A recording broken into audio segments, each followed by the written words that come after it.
You are watching the Gita News Network.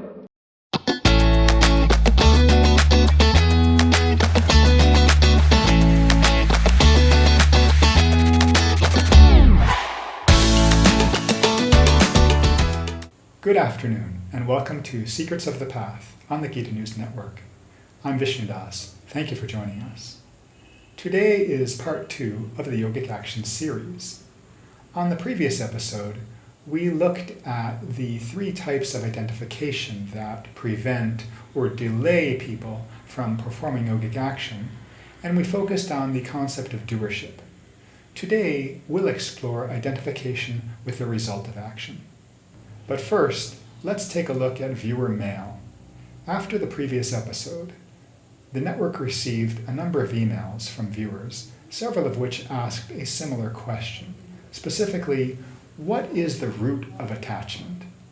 People recognized that attachment causes obstacles on the yoga path, but wanted to know, where does the attachment come from? What is its source? Consider that for a moment. The answer, of course, is desire.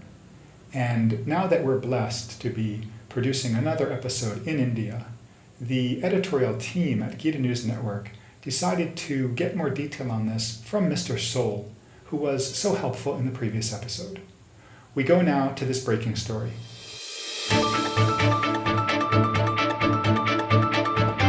We're live from South India with our special correspondent, Yogi.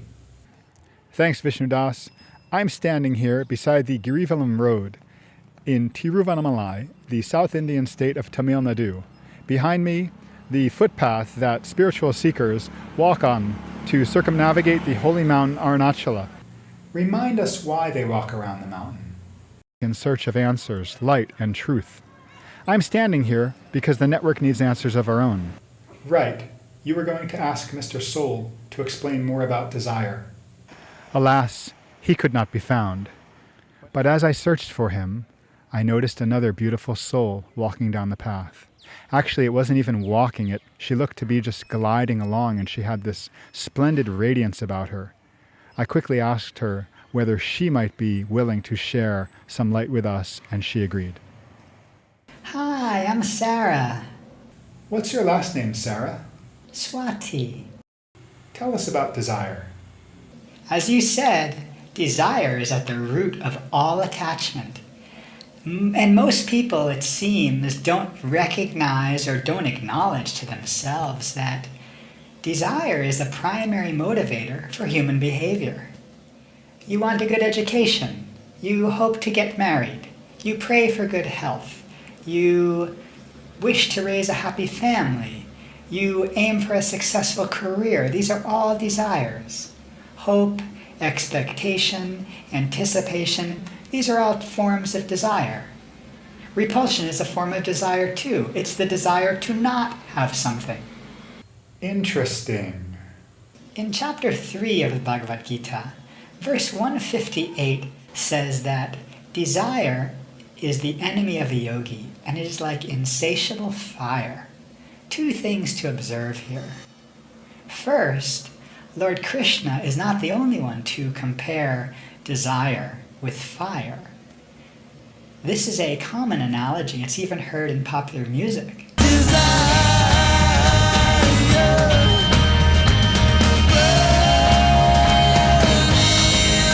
It seems to be a common experience to feel desire as a burning fire, that intensity. Not just burning, but insatiable fire. That's a perfect description of desire. Insatiable means incapable of being satisfied. No matter how much fuel you feed to this fire, it wants to burn more. It will never be satisfied. It keeps burning. That's how desire works. You try to satisfy one desire, and it creates more desires, which then beget even more desires. It almost sounds like quicksand. If the yogi does not bring those desires under control and ultimately transcend desire, those desires will trample all over her aspiration. It's like what the footpath looks like on a full moon night. Those desires would be just marching, marching, marching, never ending. Is there any such thing as a safe desire, one that's not potentially harmful for a yogi?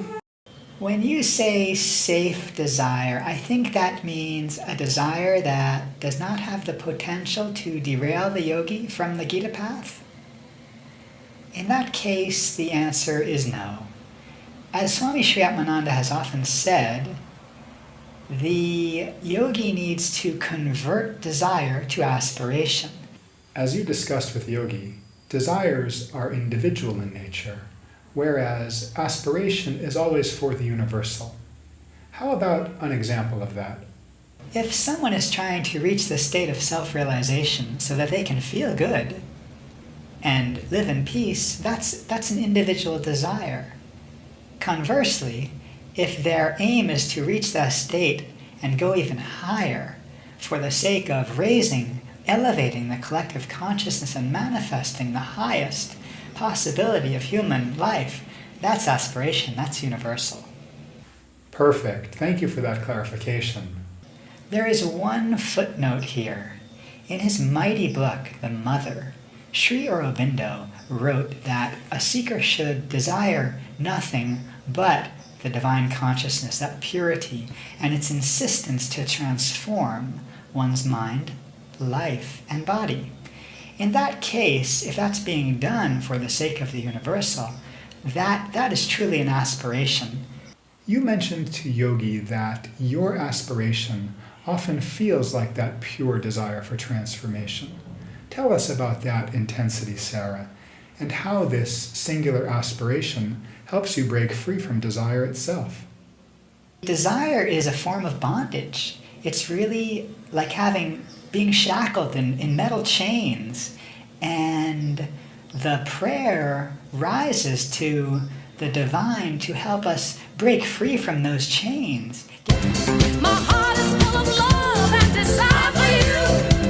Now come on down and do what you gotta do. You started this fire down in my soul. Now can't you see it's burning out of control? Come on, satisfy the need in me. 'Cause only your good loving can set me free. Thank you so much for joining us today, Sarah, and especially for sharing that beautiful dance. During the interview with Sarah, Yogi kept up his search for Mr. Soul and located him just a moment ago when he agreed to speak with us once again. Welcome back, Mr. Soul. Om Namo Bhagavate Vasudevaya. Today's topic is identification with the result of action. What will you share with us in that regard?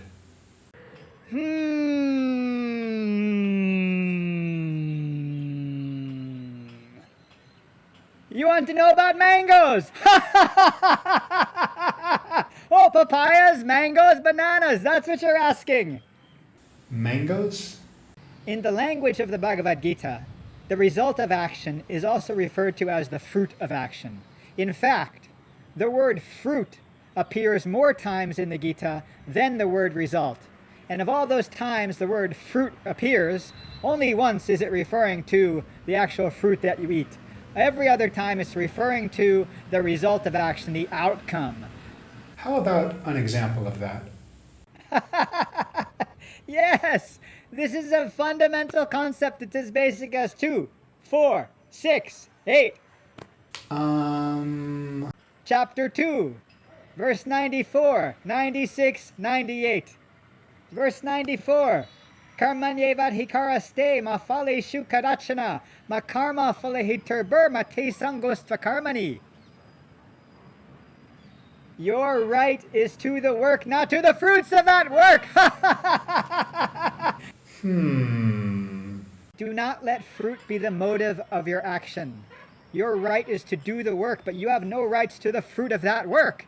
Always remember, Buddhi Yoga is the foundation of your sadhana, is the foundation of the Gita path. All 18 chapters, one must maintain conscious discrimination, using the Buddhi, using the intellect, yoga of intellect.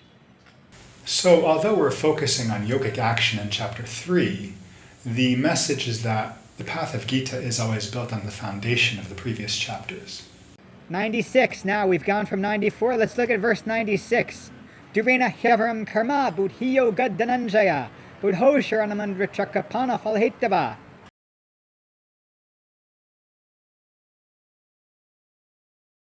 Lord Krishna says, if you find someone performing action with a result motive, have compassion for them. Have compassion. They don't know. It seems like almost everyone is working for one result or another, so maybe this is another reason to practice universal compassion. But the result-driven mindset seems so prevalent in modern society. Think about how children are raised, whether in the East or the West or in the middle. Everything is about goal achievement, right? If you're being encouraged to study, be a good student, get high scores on the exam, get good marks, get good grades, gain entry to a good college, good university. Right. Those all seem to reflect attachment to the result. In America, there's a great emphasis on team sports. They believe that teaching children team sports emphasizes cooperation, teamwork, goal-driven behavior. Again, score goals, score points, win the game. So is that a flawed approach? No, certainly not. No criticism whatsoever. I'm a beneficiary of that type of upbringing, that environment. And for example, in the sports example, developing skills through practice, learning how to build confidence through developing those skills and cooperating with others toward a shared objective through teamwork. These are excellent skills to develop. There was a famous American football coach whose motto was, "Winning isn't everything, it's the only thing." That is definitely too far. And the yogi's approach is different. When we become yogis, it's important to keep things in perspective. For a yogi, the emphasis needs to be on the work, not the result of that work. I see. Of course, we should strive hard, but we remain detached from the result. Now on to verse 98. Correct. But before we get there, allow me to highlight one point from the preceding verse, number 97. Yoga karma sakoshalam. As your Swami Sri Atmananda says so frequently, yoga is the art of getting things done without attachment. On to verse 98. Karmajam buddhiyaktahi phalam chaktva manishina janma bandha vinirmukta padam gachantyenamayam. Practicing the yoga of intellect, the wise men give up the fruit of action. Give up that fruit. Let go of the bananas. Mr. Soul, it seems clear why one should not be attached to negative results or outcomes, but perhaps some of our viewers may wonder why the yogi also needs to transcend attachment to positive results. Excellent question. Yeah, please go back to the equanimity, right? Pain and pleasure, praise and censure, heat and cold. The yogi established in equanimity is calm through all of those. How can you be calm if your state of calm is jumping when you get the victory, when you get the good thing, when you get the high grade? It takes your consciousness away from the self. You get identified with the material thing. Happiness and sorrow, victory, defeat, pain, pleasure. These are two sides of the same coin. A yogi does not deposit that coin in his bank. He deposits it in the offering box of the Lord. Beautiful analogy, sir. You offer that at the feet of the Supreme. To make sure it's clear, will you tell us again, why shouldn't a yogi be attached to positive results? Because you cannot maintain yogic consciousness when you're indulging in matter. You're giving your senses and your mind a free rein to be absorbed in material victory, defeat, pleasure, pain, happiness, sorrow, heat, cold. These are all material in nature and thus non-spiritual. Thank you for that illumination. The real victory for a yogi is to go beyond the material attachments, go beyond the sense enjoyments, and become permanently established in that higher consciousness. Thank you so much, Mr. Soul. Finally, from my own sadhana, although the battle against desire, or the journey to transcend desire, can seem to be never-ending, one verse that always gives me hope is verse 157.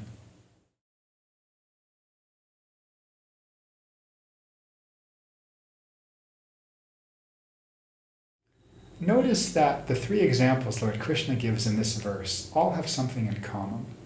They are temporary conditions, and they all get erased through the natural course of life. The embryo expands, the wind blows the smoke away, the mirror gets wiped. This gives me confidence and rallies me to carry on, knowing the battle will be won. Carry on, great yogis. Thank you for joining us for another episode of Secrets of the Path on the Gita News Network. Tune in next time for part 3 of the Yogic Action series, when we look at identification with the process of doing. Om Namo Bhagavate Vasudevaya.